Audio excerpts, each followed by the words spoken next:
stroke, also known as brain attack or cerebrovascular accident, happens when blood flow to your brain is stopped. It is an emergency situation. The brain needs a constant supply of oxygen and nutrients in order to work well. If blood supply is stopped even for a short time, this can cause problems. Brain cells begin to die after just a few minutes without blood or oxygen. When brain cells die, brain function is lost. You may not be able to do things that are controlled by that part of the brain. For example, a stroke may affect your ability to move, speak, eat, think and remember, control your bowel and bladder, control your emotions, and of course, control other vital functions. Anyone can have a stroke at any age, but your chance of having a stroke increases if you have certain risk factors. Some risk factors for stroke can be changed or managed, while others can't. Today, on your favorite and regular health TV talk show, The Physicians, we'll be discussing stroke, the causes, risk factors, management, prevention, and of course, the prognosis. We'll be right back after this time out. Do stay tuned.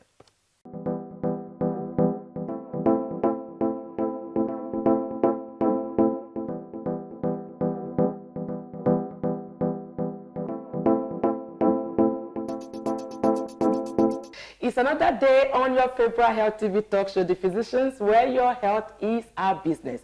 My name is Dr. Memuna Yusuf Kadri, and of course, I'm always here with my co-anchor, the beautiful and amazing, no other person than... My name is Dr. Martina Agberi, and welcome to the regular health TV talk show, The Physicians, where your health is our business. I will always be our business. Our business. So today we're talking about stroke. Any personal experience from somebody you know of managed? Yes. Somebody that I know, a family friend, suddenly in the morning just noticed that he couldn't speak. Oh, he wow. went to the restroom, and the next thing is he started getting weak, and he fell. And to stand up, he just could not stand up. Is it age? Is it underlying? Was it hypertension before? He's a young adult, was in his 50s. 50s. Yeah. Oh, and apparently he was hypertensive. And didn't know? No, didn't know. So people tried to move him. By the time they go to the hospital, that other side was gone. Within a short period of moving him from the church to the hospital, yeah, was already paralyzed. So that side was already gone. Wow. But funny enough, he didn't make it. Wow. Yes, he didn't make that was a sad one. He didn't make it. So everyone was like, "What's happened?" He was somebody just saw now. He was in church. Next thing was coming from the bathroom, he slumped, and then you see the reason why we're talking about the fact that hypertension is a silent killer, and people just need to, just check their blood pressure from time to time. For me, I always tell people, look, be mindful of the gift you give people now. Be intentional and mindful. One thing you give somebody that they will always treasure is, blood pressure monitor. It doesn't have to be you having hypertension. You may just be saving a life, right in your own home, or even in any facility you find yourself, so maybe if that was nip on board on time, because 50 for me is still young. Still very young. Maybe, poor drug compliance is possible. Two things, it's possible. Possible. He uses medication. Or not regular on his medication. Another thing is he probably wasn't even diagnosed as a patient. Which is possible. Very possible. Yeah. Anyway, we have a guest in the studio today who is going to help us dissect this in a more... I'm actually looking forward to it, right? Yes, I'm looking at his CV and everything. I'm all like, oh my goodness. We get the big people in the society. Don't try us in the physicians. If you ever think that somebody has to be on this show, that's a health professional, health enthusiast, somebody who you want to hear more about him or her, just give us that call or email or go to our website and send us a message. The person will be right here. We don't take no for an answer. In fact, the word impossible is impossible. We'll be right back after this time. Every day and in every way, enjoy that I find support. No matter the role you play, nutrient pack supplement for you and me. In your body, that I fight you. Diarovite nutritional supplement is loaded with essential multivitamins, minerals, and natural ingredients that helps you to be at your best. Diarovite from LB Pharma. Diarovite. Love yourself. Welcome back. If you are just joining us, this is your favorite health TV talk show, The Physicians, where your health is our business. With us in the studio today, you have not seen him somewhere. No, you haven't. It's someone that literally you have to break barriers to bring on board. And we always say it at this program, that the physicians, no one is too far, no one is too big, no one is unreachable. Anybody you think is unreachable, let us know. We'll bring the person for you to have right on the studio. And with us today is no other person than a diagnostic, vascular, and interventional radiologist. I think that's an assignment for you to already take away, because I'm sure you've not heard of that before. It's not that person than Dr. Ahmed NINALOWO. Dr. Ahmed. Thank you for having me. They say Ahmeds are stubborn. Not so stubborn. Not so, that means they are stubborn. We're stubborn, we're determined. That means determined. What I see, Yeah. I think it's more of determination. Yes. And I have to also add to his CV, he has a lot of firsts. And I think that is where we should even start from. Why diagnostic, vascular, and interventional radiologists? And with all the many firsts, I want our audience to really hear from you why you are right here. No, so I think it's important to say what that is, this diagnostic, vascular, and interventional radiology. So everybody knows about radiology as a specialty, which is a specialty where we look at images and we do diagnosis with CT scans, X-rays, and MRIs. Exactly. What vascular and interventional radiology is basically going a step further, right? Okay. Not just making a diagnosis, but actually being able to intervene on that pathology that we see on the imaging, right? But we complement surgery in that we don't do a lot of things by opening people up. We find our way through the body by basically going through tiny holes in the body. So for example, I can go from your wrist inside of your brain, right? With a very tiny hole. And that's the beauty of interventional radiology, because we use imaging to navigate our way through the body. So less blood flow, less blood loss, less complications generally than surgical procedures. There's a lot of things even that you can't do with surgery, or you can't do with any other means other than interventional radiology or the techniques that we've developed to intervene in those cases, and we'll talk a little bit about. And to all of us in Nigeria, is the only Nigerian, you need to understand, is the only Nigerian with this qualification. If somebody else is coming up, is still in school, coming on board. So Dr. Ahmed, let's talk about stroke. Today we're talking about stroke. Yes. What is stroke, and what are the things that can lead to somebody having stroke? So very good. I think we'll break it down this way. We talk about heart attacks all the time. And when we talk about heart attack, we talk about basically a blood vessel in the heart stopping and the function of the heart basically not doing well, right? So stroke is essentially when a blood clot basically forms in a small vessel in the brain or a big vessel in the brain and stops blood flow from going to the brain. The brain is a very essential organ. It's probably the heart and the brain are the engines of the body, right? The brain makes you think and do and function, and basically I'm moving my hand now, but a lot of things are happening in neurons in my brain to make sure that I can move my hands and also talk to you at the same time, right? What does the brain need to be able to do that? It's oxygen and nutrients supply from blood. So these cells in the body called red blood cells carry oxygen to the brain, right? And it allows the brain to function. Now, when you stop that red blood cell from getting to the brain, you stop oxygen from getting to the brain, what happens? Brain cells start to die almost immediately, right?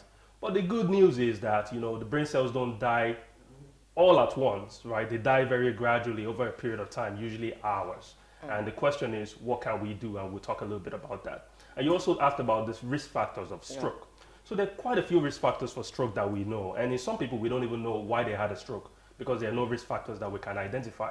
But the risk factors that we know for sure are things like high blood pressure.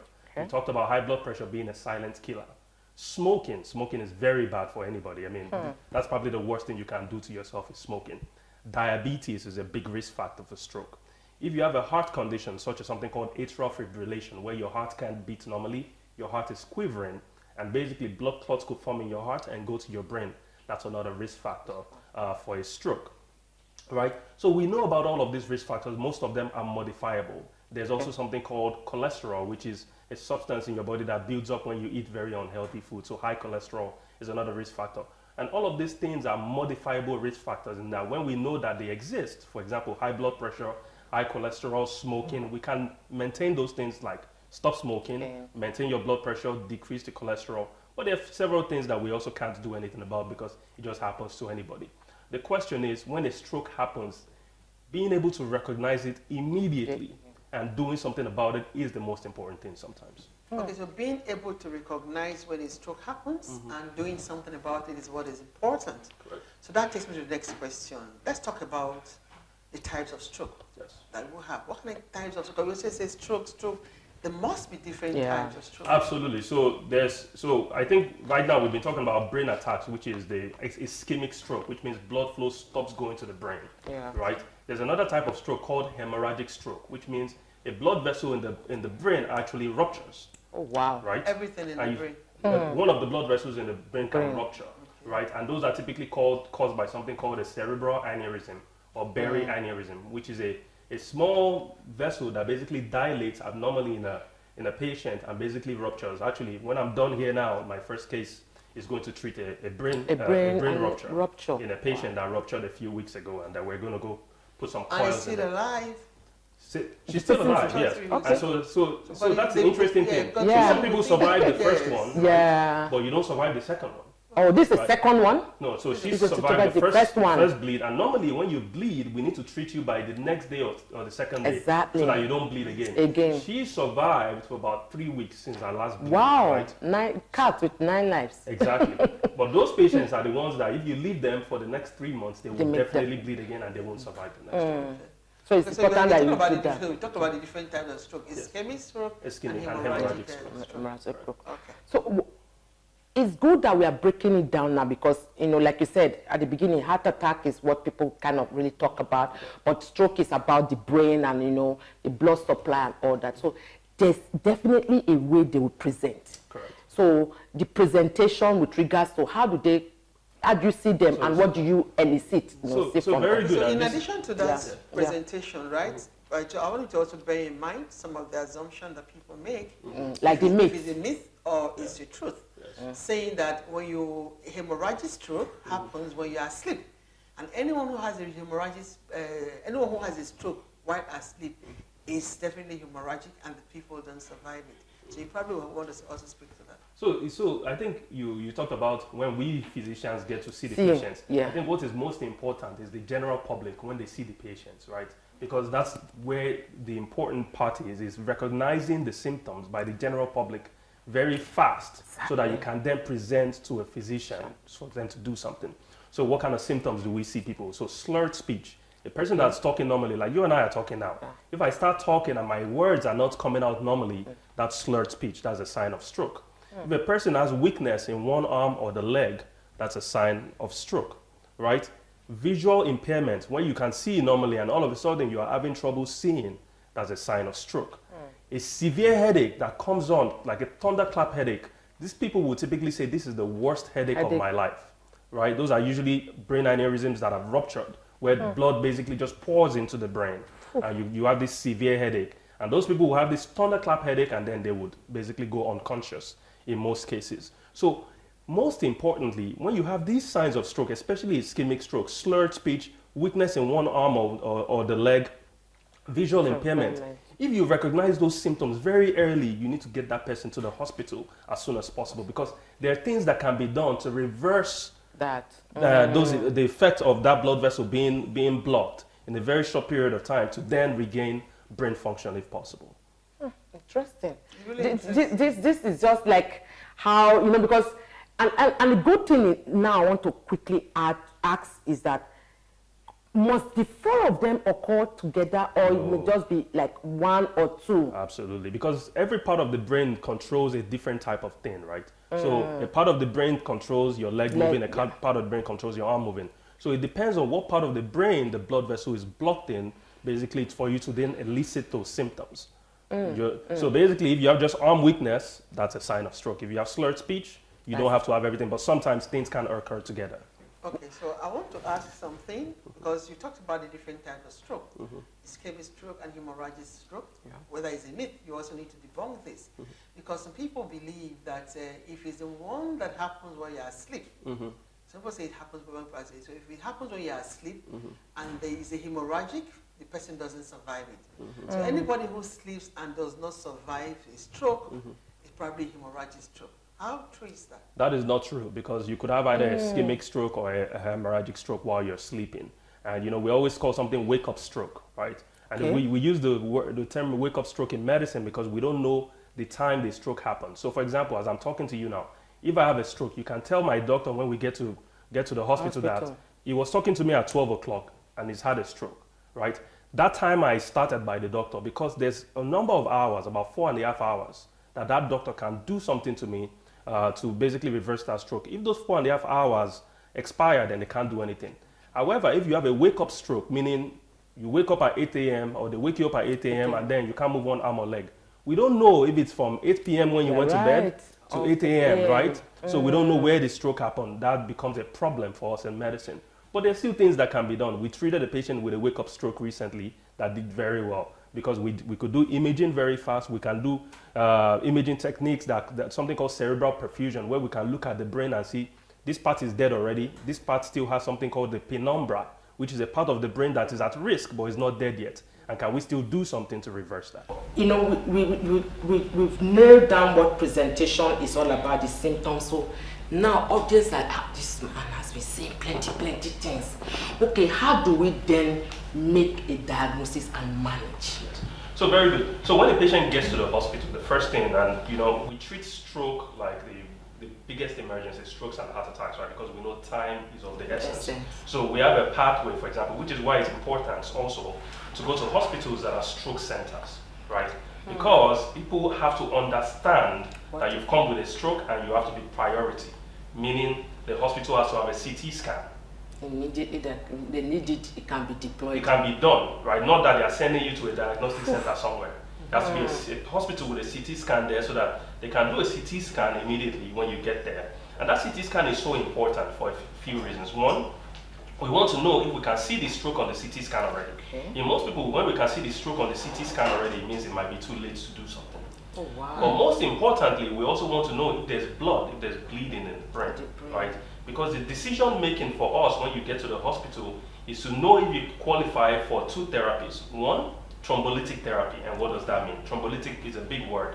It means we can inject the medicine inside your IV line, basically, to go bust clots within your brain to reopen those vessels. That's one thing. And that needs to be done within 4.5 hours of your symptom onset, which is again why the public needs to understand that once a person is having a stroke, you need to recognize it and move immediately. It's urgent. Right. So where do I come in? So I'm part of a stroke consortium where we have physicians that can treat by doing systemic thrombolytic therapy, but I can also do something called mechanical thrombectomy, which is essentially we can go into the artery in the wrist, or we could go through the artery in the groin, put a catheter through an X-ray machine, find a way all the way into the brain, find where the clot is from the groin, and remove the clot. And that is the best treatment for a stroke, because you're actually going to the source of and taking the clot out. And you can see from a patient who basically had no blood flow to the brain when you inject, to basically removing the clot, and then boom, there's blood flow to the brain. And before the patient gets off the table, you say move your hand, and they're moving their hand. Wow. This is a person that couldn't move their hand before. And this is a revolutionary therapy. This is, something that's very common in America, the UK, in all of these places in the world, right? Because this is standard therapy. We know and we understand that when a person has a stroke, right, it is very expensive to take care of that person going forward for the society. And if you think about it, you're taking that person out of the labor force, meaning they can't walk anymore. And then you are taking that person through physical rehabilitation and all of the taking care that person needs, right? But if you can do something to reverse the effect of a stroke, immediately that person goes back into the labor force and we don't have to take care of that person, meaning it's generally cheaper for society, right? So stroke is a very, very expensive disease for us as a whole, but if we can recognize it fast, we can do something about it. So there's several of these assessments that we do when a patient has a stroke. One of the biggest assessments is the swallow test, right? Because if a person has a stroke and they're not able to coordinate their tongue when they're swallowing, then they can basically get that food going to the windpipe, which we call aspiration. And aspiration pneumonia is one of the biggest killers after stroke, right? And some people don't even recognize to do this. So you need to be in a place where they recognize the symptoms of stroke. They recognize what happens after a stroke. They recognize how to rehabilitate a person after a stroke to get you home safely and get you the best quality of life possible after you have a stroke. So now we have spoken about all this intervention and all the presentation and all that. Two-pronged question I want to ask. How heavy is the burden of care on people that take care of? Because rehabilitation could be a huge, like you can't even determine how long this person is going to be able to get back to the workforce or be able to do things that he or she was doing before. And what are the long-term complications if we lose that 4 hours, 30 minutes or other complications that could arise? So the burden of care is quite high, which is why essentially if we can reverse a stroke, it's so important, right? But the good thing is now, even in Nigeria, we are starting to get advanced enough where we now have rehabilitation centers. Awesome. You know, so patients don't have to go home when they leave the hospital. They go to a stroke rehabilitation center where they actually specifically take care of stroke patients. Good. They're teaching you to do things that your brain forgot to do, right? They teach you to write again. They teach you to speak normally. They teach you to walk. And compensate for that area in your body that is not working, right? And that stroke rehabilitation is so important because that then determines how you do long term, right? But remember, when you've had a stroke and you have all of these complications, the biggest risk is that you can have another stroke, right? So when you've had a stroke once, you need to do the risk factor modification again. Blood pressure, diabetes, you know, cholesterol, smoking. Make sure all of these things are well controlled so that you do not have another stroke in the future. Not having another stroke in the future, is there a time limit to that? No, it can be even 10 years after the first stroke. Okay. Okay. So what I want to know is, after all this intervention and care from the support group, from the rehabilitation center, even those that can afford rehabilitation center at home, can we just talk about what can be done? The home care? Home care. Home care, number one. And finally, from my side, someone who is recovering from stroke, is there a full recovery? Can the person come back fully recovered? So, unfortunately, when you have lost brain function, there is no such thing as full recovery. Anymore. Right? Yes, you can't go back to 100% because you've lost that part of the brain, right? But I think it's important to have expert care and expert advice when you're trying to take care of a stroke patient at home. I understand that cost may be an issue for some people to go to a rehabilitation center. But there probably is an in-between where you can have a rehabilitation center help you and give you guidance at home on how to take care of a patient. I think just talking on TV and telling people to do this or that is probably not the right thing to do. I think you need to get expert advice when you need it. Yeah, because it's individualized. Correct. Because everybody have a different way they intervene. So what your final words for our audience, like speak to the camera, what should they look out for? What should they do? People just need to, we've spoken about stroke, but from the expert, what's your final words for them? So I think the biggest thing is time is brain. I think that is the biggest takeaway from this. Time is brain. Remember that when brain cells start to die, there's no time. If you can get that person to a hospital, specifically a stroke center, as soon as possible, you've done the best thing you can do for them. Whew, Dr. Ahmed, I'm definitely sure we are coming back on our show again, and we really appreciate if we invite you next time. You'll be right here to speak to our audience. Absolutely. I love your outfit, so there's no reason I won't come back. Thank you so much, Dr. Ahmed NINALOWO. You've heard it from the expert. Like we said earlier on, he's supposed to be in the museum, but we brought him out and said, look, you know what? Nigerians need to hear from him and need to know that there are people right here. We are talking about brain drain, but at this point in time, we are having brain gain because he relocated all the way from the United States to be with us in Nigeria, and this is 5 years going. Him and his family, and they love it absolutely here. It's our duty now to make sure the environment is good enough for him. But he has made mention of one thing. He said, time is brain. Like literally, if you don't do something about somebody who is exhibiting those symptoms of stroke, and you lose that very delicate 4 hours, 30 minutes, possibility of full recovery is not there. So you need to understand that when somebody is presenting with that, oh, my hand is not moving again, or I'm having this life, this headache is as if somebody is pulling my life out of me, I can't see again, do something about it. Take the person to the hospital that is good for managing stroke so that he can get the treatment that he needs or she needs at the right time. My name is Dr. Memuna Yusuf Kadri. Until next time, remain blessed. Thank you very much, Dr. Ahmed. Really, it's actually a thing of joy and pleasure to have had you on our program, and we look forward to seeing you again. Thank you very Like much. I said, we brought from the museum. We're going to bring you back again to come and join us. And as usual, I'm sure we all had a good time listening to what Doctor said. I joined my voice with that of my co-anchor, and to remind us that time is brain. Let us do the needful. Spend your time now looking at the risk factors. If you're on the obese path, exercise. If you are not eating right, eat right. Do the right thing. Exercise regularly. We always say if you exercise regularly, and we put the benefits of exercising as a pill, to be the best soul pill in the world. Don't get distracted. Don't allow your health to deteriorate. Remember to follow us on our social media platforms. If you want to be part of this program like Doctor, please just go to our website and send us an email. My name is Dr. Martina Agbere. Till next time, stay blessed. Every day and in every way, enjoy that I find support.